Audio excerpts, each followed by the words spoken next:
Hi everyone, I'm Ginger Rousey with Madison County Health and host of Channel 11 Checkup. Channel 11 doesn't run commercials.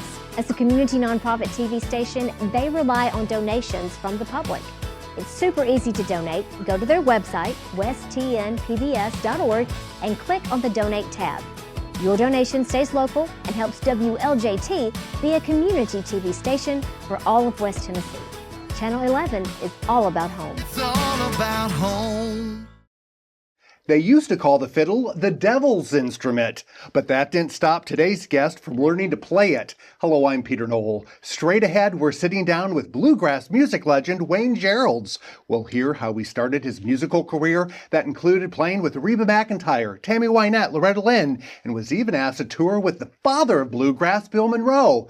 Now his music is coming home to Channel 11, so let the conversation begin. We are rolling.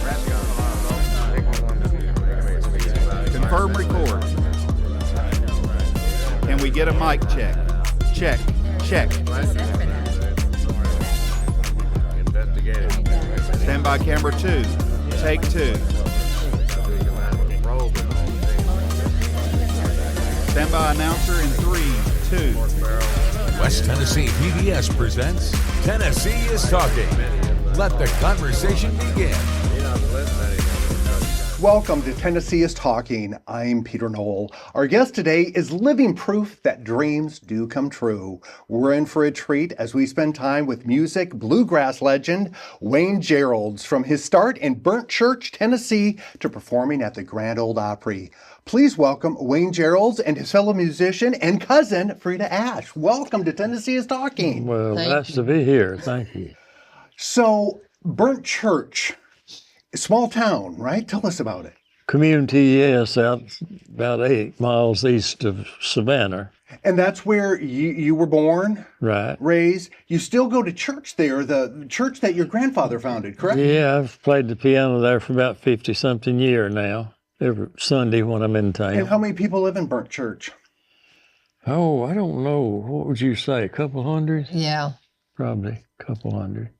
And what attracted you as a little boy to music, bluegrass? Well, that's what was going in the communities. Is we didn't have TV and very little radio. Of course, we could get the Grand Ole Opry, but about every weekend we'd meet at someone's house, and the bands before me would, the older ones, and play music. That was entertainment. So just the beautiful tunes they were playing, waltzes and all, it just really stayed with me. I said, that's what I want to be as a musician, and never did give up the ideal, I don't reckon.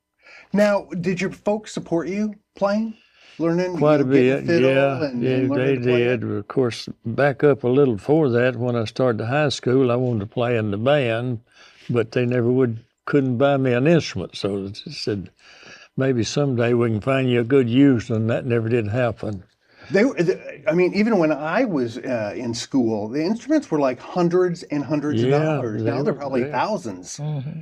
Well, they were high, I guess. I know I didn't get one, so then I loved music so well. I played the guitar and piano, and then the fiddle was the lead instrument in the country. It was loud. You could hear it above the other instruments. No electric, So I guess I got to want to. In your first one, you sold seeds door to door? Is that true? Well, to back up a little on that, I did sell seed, but I never could sell enough to get my fiddle.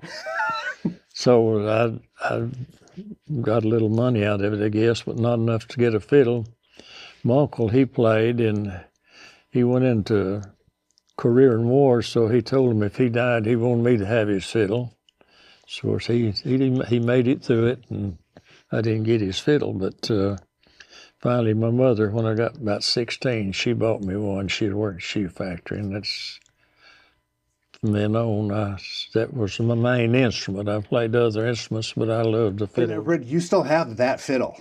Yes, I do today. Is it this one? No. No, it's not. That's a cheaper version that I used to experiment on with when I was making a fiddle in, putting the mandolin on the other side, and so but it works real good.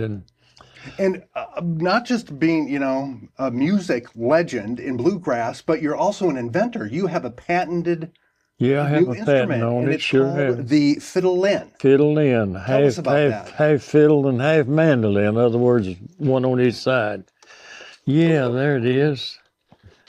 Well, That's a mandolin. the mandolin side, then of course the fiddle. I left my bow in the case. So this is, when did you invent that? Oh, about 25 years ago. And you have a patent for it. Yeah, so- it took me about, I guess, 5-6 years to get a patent. It's pretty. It's a complicated process. It is. It's an expensive thing, and I had to get a lawyer in Memphis to work it out for me. Have you sold a lot of them? No, not too many. I didn't really invent it to sell. I wanted one because I was playing mandolin and fiddle in the band, and got to lay the mandolin down, get the fiddle out of the case, get the bow. Then, you know, just play back up the songs, and maybe you want to take another break on the other instrument. Got to put it back, and I'll go through all that. Where this, I just flip it over, you know, and it's so much easier. So necessity is truly the mother of invention. Yeah, it So is. you were playing, you taught yourself how to play the fiddle, and you started entering fiddling contests. Oh yeah, I And started. you've won like over 100. All over the country. When I was about 19, I won the Mid-South Championship at Memphis, and then I kept I don't know, holiday at Tennessee, how many times, and I got second in the Grandmasters at Nashville years ago when I entered. In Mississippi, I've got 10 championships down there at the Mississippi State. In Alabama at Huntsville, they had the state championship there for a while, so I got 3 times there. Then in Athens, I in my category, I got a senior. I won it several times and lost several times, so I had a good look there. So is that sort of how you caught the eye of the father of bluegrass, Bill Monroe? He wasn't at the contest much. I don't know whether he's in hardly any.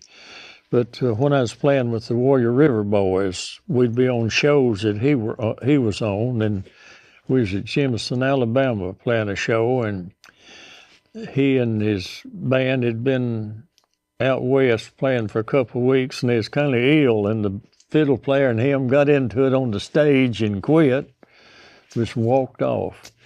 So he had hired another fiddle or two. Then later, maybe something happened. They weren't getting enough money or whatever, or got a better job. So I was playing. He asked me, would I like to be a bluegrass boy? And I said, well, every fiddle player would like to be a bluegrass boy, you know. He said, well, I'm going to be in Ripley, Mississippi, the first day of December or the last day of November, can't remember. Said, come down and sit in. He's auditioned me again, you know, with Buddy Spicer. He's one of the Nashville greats.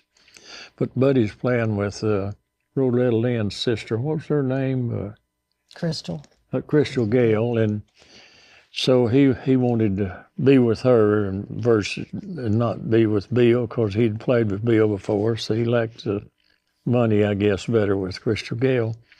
So I sat in with him, and after I got through, he said, I'll call you next week. And of course, I doubted if he would, but I went on and worked, didn't have a cell phone, so I didn't have a phone with me.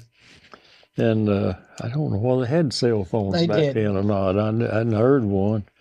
But anyhow, he's getting about Thursday evening, and I was a piano tuner, and I'd tune down here at the next town, Henderson, all day. And I got home, it was about dark, and his secretary called me Thursday. The week was about gone. I said, well, he's not going to call me. Of course, I should have had an answering service or something, but she said, where have you been? Mr. Monroe's been trying to get a hold of you all week. And I said, well, I've been tuning pianos.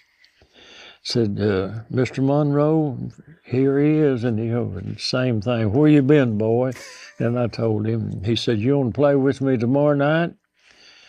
I said, yeah, where I was hoping a schoolhouse or something, the Grand Ole Opry. And I mean, as they say, my feathers dropped. I said, yes. Well, he said, come and get in the Union there and meet me at the back door. So I did, and it was a lot of pressure on you, something you always want to do. Was that your first time at the Grand Ole Opry? Yeah, that's the first time to play. Oh, I would have been scared. Well, I don't think I would, and I was scared too, and just barely made it. I'm about to have, said friends would say that, about to have that big one there. But you must have done pretty good, because you performed on the Grand Ole Opry, what, over 100 times? Well, we up there, I stayed with him till the next summer, and of course his old musicians, one or two of them that had quit, was wanting to come back, and I was wanting relief in a way that it wouldn't make him mad at me, because my job at Savannah, what I had going, was about twice as much money as what I was getting from him. So I needed to get away on good terms, and I did, and I kept playing with him, go back and play twin fiddles with him, and when his fiddle player couldn't make it, he'd call me. And I know even years after I'd played with him, but I let my union scale drop, so he'd call me, and I come through Jackson here and got back in the union right on up and played with him, and I enjoyed the substituting better than I did the hard work of being on the road. We have dug up some photos from your career. This is you and Reba McEntire? Yes, I knew her there at the Opry. I didn't he's really. from the group Alabama, correct? Yes, I didn't really play with her that much, just maybe back up sometimes. I didn't travel with her. And the other boy is a member of the Alabama group. He's one that made all the money. And this is a very young Wayne. I think you're playing at a furniture store opening. Yeah, that's been so long I done forgot the names. Boy, I was about 20 there, I think. And you were on a movie with Brian Dennehy, correct? Yes. Was it called Great American Hero, about and the Buford Pusser that was story? Forrest Tucker. Okay. Forrest Tucker was Buford's daddy. Brian Dennehy is Buford there. And you actually played music on the show, correct? Oh, yeah. I believe it's 4 or 5 songs, yeah. There he is in the background. The square dance scene, they had a square dance scene there. And this was your group, the Warrior River Boys, correct? Yeah, that's who I played with. And that's you in the middle. That's me in the middle. And with big cowboy hats back then. That's right. And there's 2, 4, 6, and I'm the only one living now. Wow. But now that's who you were playing with the night that Bill heard me play. Bill heard you play for the first time. Yeah. And is this you at the Grand Ole Opry? Yes, that is me. One of the 100 times plus that you've played there? Yeah, it's me on the fiddle there. That's the first time, isn't it? That's Christmas. Yeah, it might have been. You had a Christmas tree there. That's when I started in December. For those that have never been to the Grand Ole Opry, what is that like, performing there? Well, it's one of the greatest shows, and I don't know what a station is, but they can pick it up in all the states around, and everybody wants to play there, I reckon. And this is another young Wayne. Oh, yeah, that's when I used to play in Memphis with the group there at Western Lounge. I played there for a few years. And is this Loretta Lynn? Loretta Lynn, yeah. I've played, that's me back there at the fiddle. I'm hid behind her, looks like. But is this at the Grand Ole Opry? No, that was at her dude ranch down there. The Loretta Lynn Ranch. Yeah, I played there with her a few times, and here in different places when she'd go and need a fiddle player. If you've never been, it's quite the experience. They have great gift shops, and you can tour her house, and they have a lot of events there. And it's just a hop and a skip. She was a sweet lady. She just country, and she didn't care who knew it. And lots of times I'd play a fiddle tune, and she'd jump there and dance. You know, she was good at that. And this is more recent. This is you with Darryl, right? Darryl Worley. Yeah, he's their Savannah buddy, and so we was playing for the showboats that come through Savannah, and he come down and sit in with us. I'm playing piano, I believe, there. Yeah, and there's my brother Jimmy Earl. There's Jimmy Earl, her brother. He played with us. We had lots of shows together. And the last photo, this is when we were all here in Jackson at the old Greyhound bus depot. Yeah. And we were eating there. It used to be Doe's. And you remember hearing that the men's bathroom had the best acoustics. Yes, and Red Taylor, he was one of the champion fiddlers. He started with Bill Monroe, and that tune that's Uncle Pen, he's worked the fiddle tunes up with that. Of course, that's when I was about 15. He was around 25. So he was from Tupelo, Mississippi. He'd catch a bus to Jackson, and he'd have his fiddle, and he'd go in this bathroom and practice till the next bus run to carry him to the Grand Ole Opry. So that's what we were talking about that day. And so Wayne went out to the parking lot, got his fiddle, and went to the bathroom and started playing. The acoustics still good. Yeah, it is good. I mean, it's just like a lot of reverb. It just rang all over you. I know at fiddling contests, lots of us get in the bathroom and play till they'd run us out. But so you were touring, and you walked away from it all, sort of. To come home to Savannah in West Tennessee. Yeah, I could get all the playing I wanted within a 50-mile radius, so I'd be out home and be in the bed at 10 o'clock. So I enjoy that better and still do. And if it's a nursing home or whatever, So when you were touring with Bill Monroe, were you married and had children? Yes, I was. That must have been tough on the family.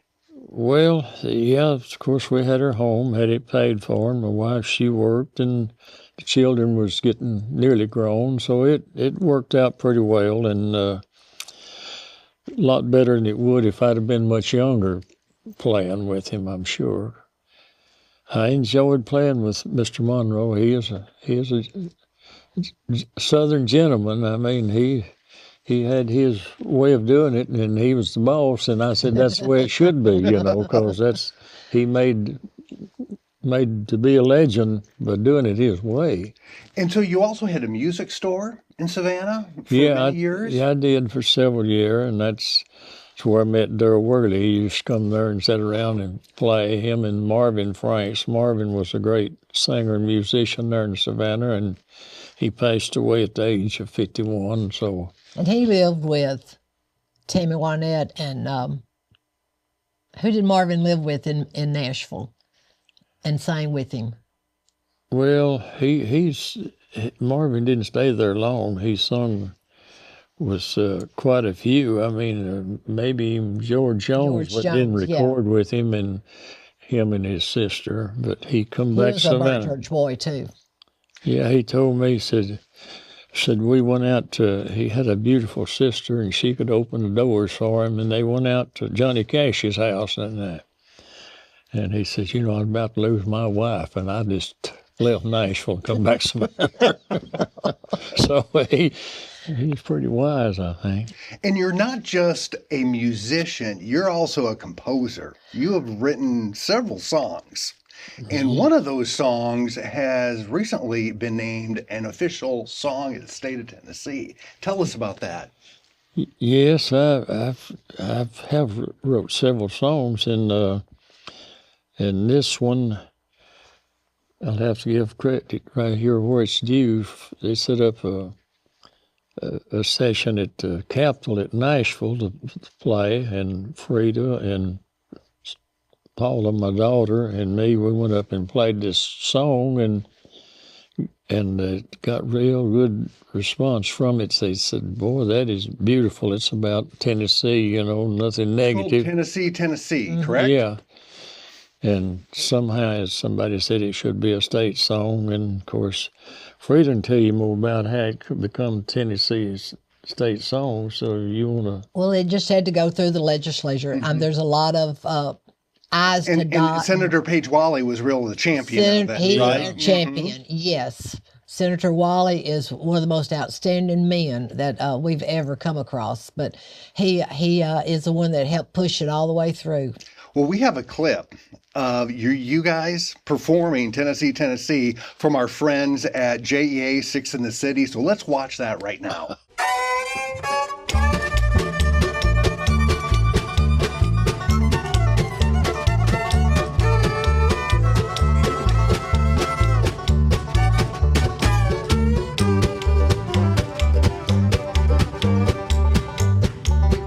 Where the hills and streams are winding, fishing is easy, they say. There's an artist's view, so peaceful, the end of a hard-working day. Tennessee,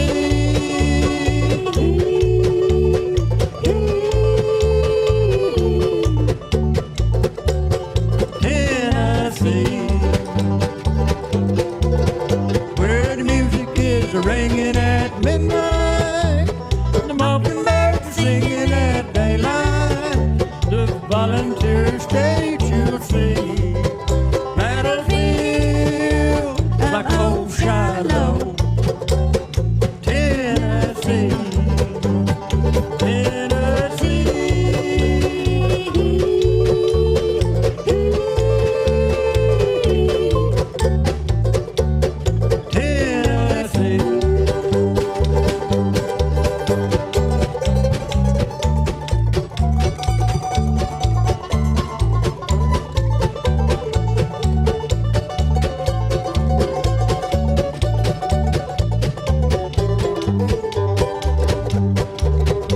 They're rocking the blues in Memphis. All right, Tom. In Nashville, the Grand Ole Opry. All right, Ernie. Big Orange Country up through the Smokies. What natural beauty there to see. Tennessee,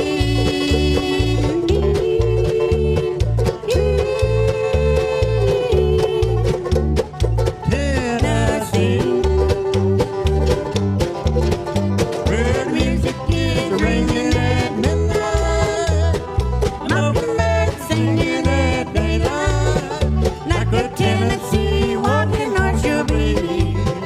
So proud when y'all come to Tennessee, Tennessee.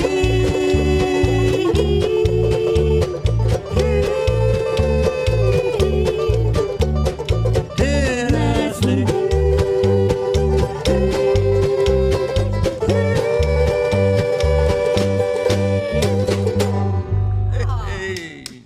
That is fun. And that's the type of music people are going to see on your show, Songs of Yesterday. Tell us about the show.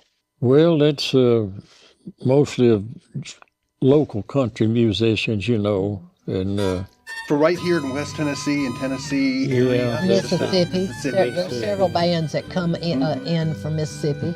And you do a show every week that features bluegrass country music. that's it. Gospel, some country, yeah. And that's why it's Songs of Yesterday that, people will remember seeing. Well, we have several people that say, well, we enjoy your show. We get up early to watch it. And some say we don't get up that early. We tape it and watch it later. So it's going to be on starting the first Saturday in March and air every Saturday night starting at 8 o'clock in the evening right after Lawrence Welk. Wow. So it's going to be Lawrence Welk and then Wayne Jerrolds. Wayne, you're going to have to They learn probably to won't even know when it goes from one show to other. There's so much alike. That's exactly. Oh, that'll be. Yeah. They said, turn that redneck off. Well, unfortunately, we have run out of time for this edition of Tennessee is Talking, but I'm sure we're going to have you back. And remember, you can watch Wayne Jerrolds' Songs of Yesterday here on Channel 11 on Saturday nights at 8, right after Lawrence Welk. And thank you, Wayne and Frida, for spending a little time with us and bringing your music to Channel 11. We're really excited. And remember, you can watch all Channel 11 programs on the PBS app or on YouTube or on our website, westtnpbs.org on demand. And you can keep the conversation going by following WLJT on social media. Until next time, I'm Peter Knoll. Remember to keep on talking, Tennessee.